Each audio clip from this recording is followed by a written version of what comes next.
Mesdames et messieurs, bonsoir et merci d'être au rendez-vous de cette session d'information sur Canal 3 Bénin. Voici les titres du journal.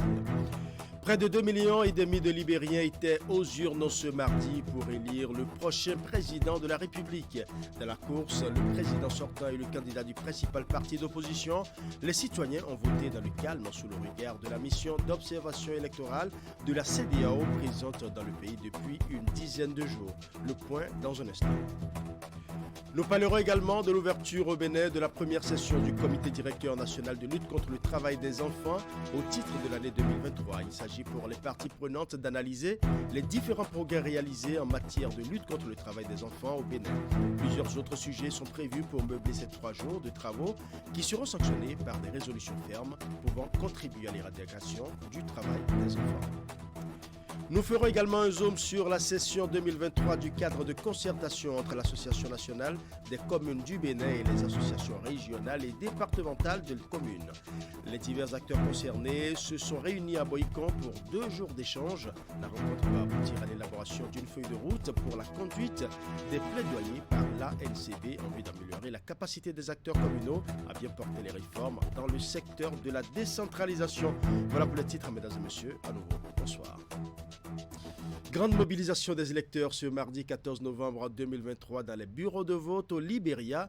Près de 2,5 millions de citoyens élisent le prochain président de la République. Dans la course, le président sortant est le candidat du principal parti d'opposition. Les citoyens votent dans le calme sous le regard de la mission d'observation électorale de la CEDEAO présente dans le pays depuis une dizaine de jours. Voici le point du vote avec Idrissou Boukari. Après un score serré entre les 2 premiers candidats ayant franchi le premier tour, c'est ce mardi 14 novembre 2023 que le peuple libérien est appelé à départager les 2 prétendants au fauteuil présidentiel. George Weah, candidat à sa propre succession et leader du parti Coalition pour le changement démocratique, et Joseph Boakai, ancien vice-président et président du parti de l'Unité. Le vote a effectivement démarré avec une forte mobilisation des électeurs qui accomplissent leur devoir civique dans le calme et la discipline avec l'espoir que leur quotidien s'améliore dans les mois et années à venir. My prediction or my thinking for the future president of this country should be president that have the ability to develop the country and to build human resources. That's all. Other than that, I can't vote you. So that's all. That's my thinking about this vote. Somebody who believe in development and somebody who believe to build human resources. Toutes les phases de ce scrutin présidentiel sont suivies par la commission de la CEDEAO à travers ses observateurs déployés dans le pays. Ils ont pour tâche de suivre le déroulement des opérations de vote et s'assurer de sa transparence et sa sincérité. À Monrovia, dans la capitale, le chef de la mission d'observation électorale de la CEDEAO, le commissaire aux affaires politiques, paix et sécurité et leur délégation ont fait le tour de quelques bureaux de vote. Les premiers éléments d'appréciation rassurent pour la suite du processus. We have observed the commencement of polls. And we've also gone round now to another polling station and observed the process ongoing. I think in general it's commenced very well, on time, and the polling station officials appear to be doing their job properly. L'issue de ce match retour entre l'ancien footballeur international et l'ancien vice-président, comme l'affiche de 2017 est incertaine, mais faut-il le rappeler, les candidats arrivés en 3e et 4e position au premier tour ont appelé leurs militants à voter pour l'opposant Joseph Boakai. Mais ce ralliement peut-il peser dans la balance? Le dernier mot revient au peuple libérien qui est en train d'opérer son choix dans les urnes. Merci à vous Idriss Boukari pour ces précisions. Il faut préciser d'ailleurs qu'à quelques heures de l'ouverture des bureaux de vote, nos envoyés spéciaux au Libéria ont rencontré la présidente de la commission électorale nationale. Au menu de leurs échanges, comme on peut s'en douter, le point des préparatifs pour garantir un scrutin pacifique, libre et transparent pour la population. Voici la réponse de la présidente de la commission électorale nationale du Libéria. The National Elections Commission of Liberia is well prepared to conduct this presidential runoff, which will take place on the 14th of November 2023. We say we are ready because we have all of our funding. You probably may have heard that we had difficulty with that. So we have all of our funding. We have done all of our procurement, including ballots, which were brought into the country some 10 days ago. These ballots and other sensitive and non-sensitive materials have been deployed to the field. As we speak, the deployment of staff and materials to the polling centers is ongoing. Staff have been trained. We've conducted civic and voter education nationwide. And then we have been running other public service programs to ensure that Liberians 18 years and above who have registered under the 2.4 plus million registrants will turn out to vote on the 14th of November. Parlons à présent de l'actualité au Bénin avec l'ouverture ce mardi de la première session du comité directeur national de lutte contre le travail des enfants au titre de l'année 2023. Il s'agit pour les parties prenantes d'analyser les différents progrès réalisés en matière de lutte contre le travail des enfants au Bénin. Plusieurs autres sujets sont prévus pour meubler ces 3 jours de travaux qui seront sanctionnés par des résolutions fermes pouvant contribuer à l'éradication du travail des enfants. Nous allons suivre. Où en est le Bénin dans sa lutte contre le travail des enfants à 2 ans de l'échéance qu'il s'est fixée avec la communauté internationale pour éradiquer le phénomène? La question fait l'objet d'examen à cette première session du comité directeur national de lutte contre le travail des enfants au titre de l'année 2023. Il est question pour ces acteurs de passer au peigne fin les différents progrès réalisés en la matière afin de se projeter dans l'avenir. En préparant ce mot, nous nous sommes interrogés sur les initiatives prises et qui sont en faveur de la protection des enfants. Notre réflexion nous amène à faire quelques suggestions à votre autorité pour plus de visibilité de l'apport de tout un chacun. Nous suggérons à l'avenir qu'à l'occasion des sessions, l'on invite un acteur, entreprise, ONG, ministère ou autre, à partager avec nous leurs bonnes pratiques en la matière, à témoigner de leurs initiatives et à être, dans leur milieu professionnel, des porte-flambeaux de nos efforts collectifs. Cette première session a mobilisé autour du comité directeur national tous les acteurs à divers niveaux impliqués dans la lutte contre le travail des enfants. Sont inscrits à l'ordre du jour 6 points à explorer. Il s'agit de la présentation et l'adoption du rapport de la session au titre de l'année 2022. La présentation des résultats de l'étude sur le travail des enfants dans les mines et carrières en République du Bénin, avec la présentation du bilan de la campagne Tolérance zéro au travail des enfants dans les secteurs à forte prévalence. Vu le caractère encourageant des résultats obtenus en matière de la lutte contre le travail des enfants au cours des 10 dernières années, le taux de prévalence nationale étant passé de 52,5% en 2014 à 19,9% en 2022, selon les résultats de l'enquête mixte de 2022, le Bénin nourrit l'espoir de se faire compter parmi les nations qui gagneront le pari de 2025. Je me dois de vous féliciter pour les efforts inlassables fournis par vos diverses structures et qui ont conduit à ces résultats encourageants. Cependant, il me plaît de vous rappeler que nous nous situons à 24 mois seulement de l'échéance fatidique de 2025.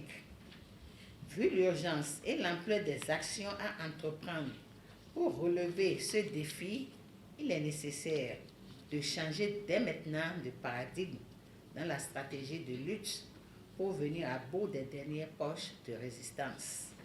Et pour y arriver, il est attendu de ces assises des propositions d'action idoines pour mieux faire face aux difficultés qui entravent la lutte contre le travail des enfants au Bénin.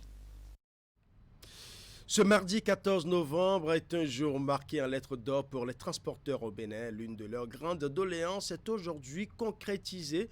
L'Agence nationale des transports terrestres lance officiellement le système électronique de gestion de fret routier en République du Bénin. C'est une plateforme qui va certainement améliorer la qualité de gestion des fret en République du Bénin. La cérémonie de lancement de la plateforme digitale s'est déroulée à la Chambre de commerce et d'industrie du Bénin. Reportage.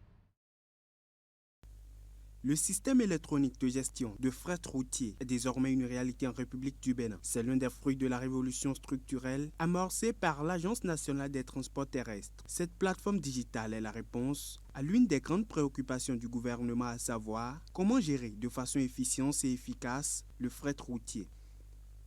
Le gouvernement s'était donné comme objectif de voir 90% des transporteurs professionnels du Bénin inscrits au registre numérique pour bénéficier des avantages liés à la formalisation.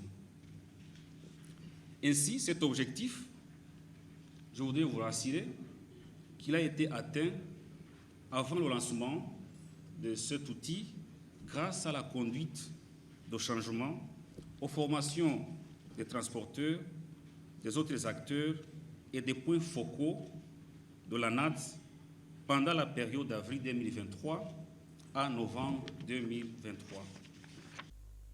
Financée par la coopération belge à travers l'appui technique de Enabel, la plateforme digitale SIG-FR est prévue pour être évolutive et en interopérabilité avec les systèmes d'information nationaux et internationaux en lien avec les bonnes pratiques. C'est une réforme qui accompagne le programme de modernisation du port autonome de Cotonou. La présente solution digitale que la Belgique a déjà financée à hauteur de 442 000 €, soit environ 290 millions de francs CFA ou 290 millions de francs CFA, comme l'on dit en Belgique, révolutionnera, je l'espère, l'organisation de l'acheminement des marchandises débarquées au port de Cotonou pour les importateurs, clients, et contribuera in fine à l'amélioration de la compétitivité du port. À peine le SIG-FR lancé, plusieurs acteurs ont officiellement reçu leur autorisation de transport. Certains ont même déjà enregistré près d'une centaine de camions. La preuve que cette plateforme digitale était tant attendue par les transporteurs. L'avènement de la plateforme SIG-FR dont nous inaugurons ce jour, mardi 14 novembre 2023, le premier module relatif à l'offre de transport est pour nous la bienvenue, parce que la plateforme permettra aux camarades transporteurs de se formaliser pour avoir leur autorisation et pour s'inscrire au registre numérique des transporteurs routiers du Bénin. Le directeur des transports terrestres et aériens, représentant le ministre de tutelle pour la circonstance, apprécie et loue l'effort conjugué de l'ANAT et de la coopération belge. Il annonce également la tenue d'une table ronde avec les transporteurs dans les prochains jours. Et pour les transporteurs, la mise en service du système électronique de gestion de fret routier en République du Bénin, SIG-FR, est la concrétisation d'un rêve longtemps attendu. Ils s'en réjouissent, mais ils insistent sur certains facteurs qui peuvent davantage contribuer à l'amélioration de leurs conditions de travail. Nous avons recueilli les propos de quelques ténors parmi eux. Nous allons suivre. Bon, chez moi, j'ai mon informaticien qui est là, parce que j'ai un département pour cela, et l'informaticien avec moi. Il enregistre et dans moins de 48 heures, nous sommes satisfaits. Au premier temps, dans moins de 48 heures, on reçoit une demande de la carte de transport et dans 48 heures, nous recevons directement la carte de transport sans se déplacer. Ce qui est déjà fait aujourd'hui, comme on attend déjà le nom de SIG-FR, ça veut dire qu'à nos adhérents, nous aussi, on va compter par les dire qu'il y a un nouveau site qui est déjà disponible à la NAT. Donc vous pouvez vous enregistrer pour être formel vis-à-vis de l'État, pour pouvoir accompagner l'État dans ses fonctions de travail. Parce que dans le transport aujourd'hui, l'informel dépasse formel. Et ça fait qu'aujourd'hui, le rançon est devant, personne ne veut pas faire de sérieux dedans. Et puis, si on veut faire de sérieux, il n'y a pas un autre métier qui peut faire avancer le pays mieux que le transport. Le transport, c'est un bon métier qui peut faire avancer le pays. Le transport étant déjà un vecteur de développement, le gouvernement a vu juste en nous dotant de cet outil. Vous savez, le début de toute chose est difficile. Il y a du travail à faire pour que l'outil devienne encore plus performant. Le travail à faire, c'est réellement impliquer tous les acteurs, transporteurs, donneurs d'ordre et des cadres de l'administration de bonne foi pour que cet outil nous serve réellement. Voilà. Donc vous avez vu déjà que au lancement, à la présentation, vous avez vu la remise des autorisations de transport. Cela veut dire, il y a quelques années, ou bien quelques mois passés, c'est des paperasses, c'est des va-et-vient qu'il fallait faire pour avoir son autorisation de transport. Aujourd'hui, ces tracasseries sont en train d'être conjuguées au passé. Et le seul grand souci, vous savez, le monde du transport, c'est un tout. Donc il y a des transporteurs lettrés, il y en a des demi-lettrés, il y en a même qui ne sont pas allés à l'école. Donc pour informer l'outil, la plateforme, cela risque d'être un peu difficile pour les transporteurs qui ne savent pas manipuler le portable ni l'ordinateur. Mais je pense bien, comme je l'ai dit tantôt, le début de toute chose est difficile. Avec le temps, même celui qui n'est pas allé à l'école pourra s'adapter pour jouir réellement du bienfait de cet outil. L'Agence nationale d'identification des personnes ANIP innove en instituant des unités communales d'identification dans les communes à travers les différents arrondissements. Objectif, rapprocher les services des usagers. Lundi à Alada, les agents devant assurer celle de la commune d'Abomey-Calavi ont été installés. C'était à la préfecture de l'Atlantique. Clément Tchadé pour plus de précisions. Dans sa quête permanente d'être plus proche des populations et usagers clients, l'Agence nationale d'identification des personnes ANIP installe ses unités dans les arrondissements d'Abomey-Calavi. Avant le démarrage des activités, la direction générale de l'institution procède à l'installation des agents formés pour la circonstance et qui auront la charge d'enrôler les populations de la cité d'Octoire, Abomey-Calavi. C'est une grande joie pour nous aujourd'hui de savoir que tout à l'heure, tous les autres arrondissements seront pourvus d'unités communales d'identification des personnes. Je saisis cette opportunité pour remercier le gouvernement qui a vu juste avoir pris cette initiative qui aujourd'hui permet aux citoyens d'avoir facilement les différents actes. Je suis particulièrement heureux de constater qu'après les villes à statut particulier de Parakou et de Porto-Novo, tous les arrondissements d'Abomey-Calavi entrent dans la plénitude de leurs prérogatives pour le bonheur des populations en matière d'identification des personnes.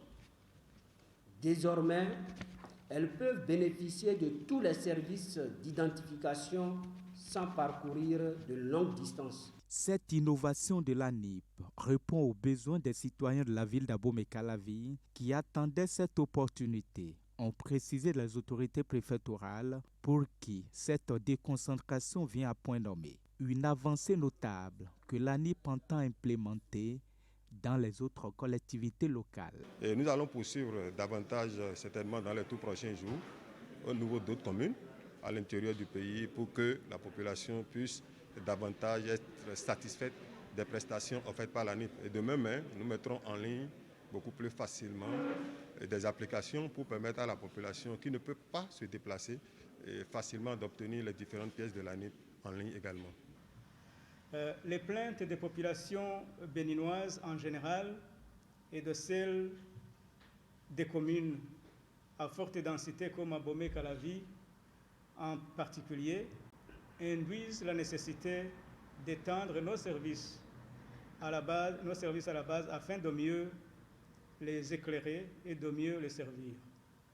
C'est pourquoi, en installant ce jour les membres des unités communales d'identification des personnes, j'ai la conviction que les questions d'identification seront mieux adressées et convenablement prises en charge par les UCIP d'Abomey-Calavi. Les unités communales pour l'identification des personnes dans les 9 arrondissements de la municipalité d'Abomey-Calavi sont désormais opérationnelles. Ainsi, les populations peuvent bénéficier de toutes les prestations de l'Agence nationale d'identification des personnes. Parlons à présent sécurité sanitaire des aliments avec le réseau africain des maraîchers éco-santé, RAMES. Les membres de ce réseau réunis au sein de l'Union internationale des travailleurs de l'alimentation, de l'agriculture, de l'hôtellerie, restauration, du tabac, de catering et des branches connexes sont en conclave au Bénin. Une rencontre statutaire voulue pour permettre aux participants de s'approprier davantage l'approche éco-santé. Voici le point de travaux avec Narcisse Alossé. C'est la 12e fois dans l'histoire de leur croisée que les membres du réseau africain des maraîchers éco-santé se concertent pour un exercice de partage d'expérience autour de cette approche qui leur est chère. L'approche éco-santé conçue pour finir avec la production conventionnelle. Cette production conventionnelle-là, c'est la porte ouverte à tous les risques. On utilise les fertilisants minéraux et on utilise des pesticides chimiques sur des sols souillés. On arrose avec de l'eau souillée. Vous comprenez? Et vous mangez tout ça. Voilà. Et depuis là, on travaille pour que ça change et que lorsque vous mangez ces choses-là, que ce soit des aliments sains. Manger sain, et cette croisade est menée depuis l'année 2010 par ces membres du RAMES réunis au sein de l'Union internationale des travailleurs de l'alimentation, de l'agriculture, de l'hôtellerie-restauration, du tabac, du catering et des branches connexes. La devise « Produire sain et manger sain dans un environnement sain » pour avoir la capacité de contribuer au développement durable. Aujourd'hui, l'étape du diagnostic des maux est déjà passée et l'on vise celle de la thérapie. Et cette étape, cette approche thérapeutique constituera à soigner d'abord le mental, le cognitif et le comportement. Et puis, nous irons au bloc opératoire pour faire de la dissection chirurgicale réparatrice, pour finir par des séances pratiques de rééducation fonctionnelle et réadaptatrice. Des séances pratiques qui se feront à travers des visites de terrain voulues pour persuader les indécis. L'être humain est réfractaire au changement. Il faut du temps pour que ça prenne. Il faut beaucoup parler, il faut beaucoup expliquer, il faut beaucoup agir pour que les gens finissent par comprendre que les changements qu'on recommande là vont de leur intérêt. Je considère qu'en ce sens, cette 12e concertation nous outillera davantage pour persévérer dans la lutte. Distingués hôtes, je nous invite à une écoute attentive et participative pour que les discussions, les partages d'expériences, les réflexions et les prises de décision qui résulteront de ces 3 jours de concertation soient enrichissantes. Et justement, pendant 3 jours, du 8 au 10 novembre 2023, les participants venus des 7 pays membres du RAMES iront à l'école de l'usage des alternatives et des produits de substitution intraminéraux et chimiques introduits dans la production maraîchère dans la région. Tout se fera autour du thème « Éthique et durabilité du maraîchage en Afrique ». La filière volaille au Bénin était au centre des discussions des membres du conseil départemental de suivi du secteur agricole du Mono. C'était à la faveur de leur 3e session ordinaire au titre de cette année 2023. Session tenue la semaine écoulée dans les locaux de la préfecture de Lokossa. Retour ici sur les temps forts de cette session avec Narcisse Alossé. Le conseil départemental de suivi du secteur agricole du Mono est un creuset qui permet à chacun des acteurs de donner son point de vue sur ce qui se passe dans ce secteur et de tirer la sonnette d'alarme sur ce qui ne va pas. Et à cette 3e session ordinaire de l'année, la filière volaille au Bénin a été au centre des discussions avec une communication sur le niveau de développement et les perspectives. Nous avons pu voir à travers cette présentation que nous avons besoin d'acteurs, de nouveaux acteurs, notamment d'orienter nos jeunes, nos femmes qui sont à la recherche d'emploi, de les habiliter à rentrer dans ce secteur parce que le déficit à combler quand nous allons rentrer dans l'effectivité des restrictions de l'importation pour booster la production interne. Les déficits sont énormes. Et donc, pour ceux qui sont à la recherche d'opportunités, c'est une invite à jeter un coup d'œil sur cette filière qui est la production de volailles. Une filière qui, au dire des communicateurs, offre beaucoup d'opportunités aux populations. L'exposé lui a été fait sous les yeux d'une invitée de marque venue du secrétariat technique permanent du Conseil national d'orientation et de suivi du secteur agricole. C'était une très belle présentation avec des propositions d'action, des initiatives, des perspectives. Donc ces différents éléments, je le partagerai afin qu'on puisse nourrir davantage les décisions qui seront prises au niveau national et l'orientation à donner à cette filière-là pour vraiment soulager la population, les producteurs d'ici fin 2024 en ce qui concerne l'importation. Il a été aussi question au cours de cette session du point d'exécution du projet de sédentarisation des troupeaux de ruminants dans le département du Mono. Ce point n'est pas réluisant, mais les facteurs ne dépendent pas forcément de l'unité de gestion. Nous avons pu prendre les engagements pour régler tout ce qui est à notre niveau, au niveau de la tutelle, pour que tout ce qui dépend des actions à mener par les administrations communales soit vraiment fait avec diligence, pour que très rapidement nous puissions connaître un niveau de performance relevé au niveau du département. Un projet conçu pour promouvoir une cohabitation pacifique entre éleveurs et agriculteurs. Bien d'autres sujets, notamment le point sur la mise en œuvre des recommandations des comités communaux de suivi du secteur de l'agriculture et le point de la mise en œuvre des recommandations de la dernière session.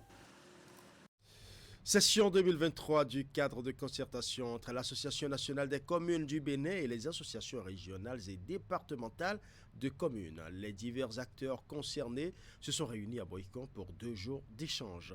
La rencontre va aboutir à l'élaboration d'une feuille de route pour la conduite des plaidoyers par l'ANCB en vue d'améliorer la capacité des acteurs communaux à bien porter les réformes dans le secteur de la décentralisation. Nous allons suivre. Les assises se tiennent au lendemain du premier anniversaire de l'implémentation de la réforme structurelle dans le secteur de la décentralisation. Elles ont réuni à Boycon des autorités communales, des cadres des mairies, des représentants de la société civile et autres.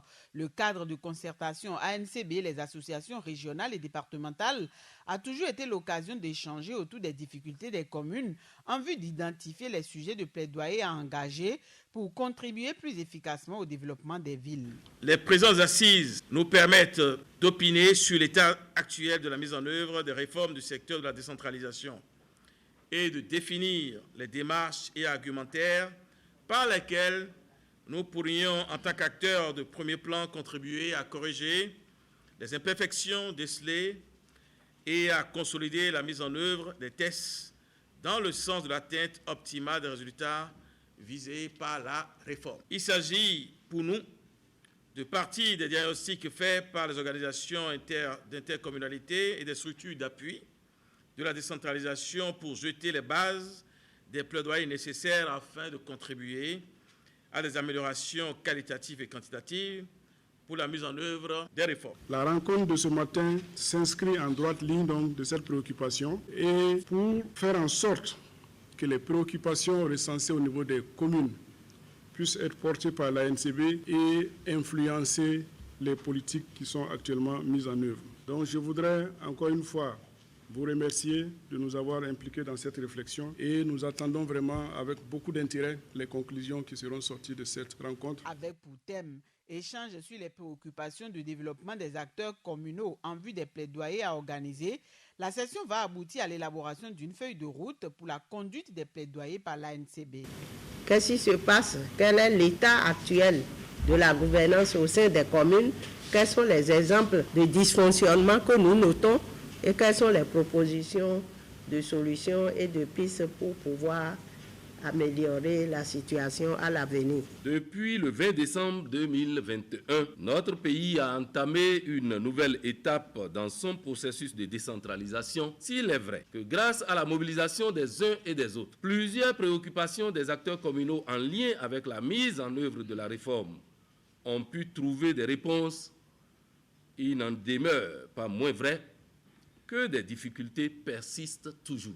La présente session nous permettra de formuler des recommandations pour la conduite des plaidoyers. Organisé avec l'appui technique et financier de la coopération suisse à travers le programme d'appui à la gouvernance locale et au renforcement de l'attractivité territoriale Agora, la rencontre a duré 2 jours. Dans le cadre de son programme de lotissement et suite à la décision du conseil communal, le maire de la commune de Dangbo a procédé ce lundi dans l'arrondissement de Rosin au lancement de travaux d'ouverture de voies. Cette activité vise à améliorer le cadre de vie des populations. Voici les détails en images et sons. C'est un jour peu ordinaire ici dans l'arrondissement de Ozin, dans la commune de Dangbo. Autorités locales et bulldozers sont sur le terrain.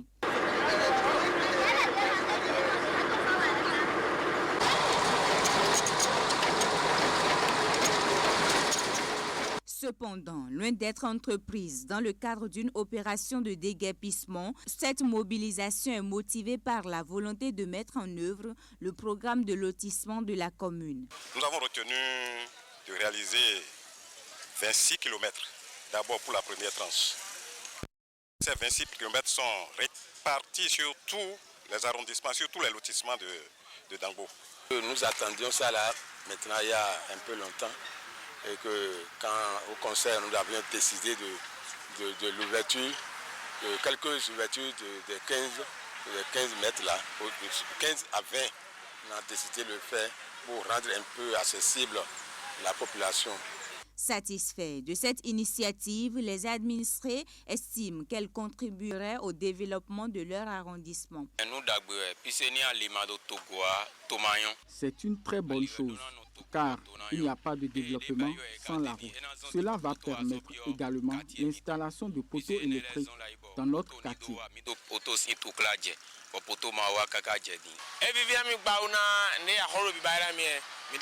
Je suis très content. Que Dieu bénisse les autorités, car elles travaillent pour nous et pour nos enfants.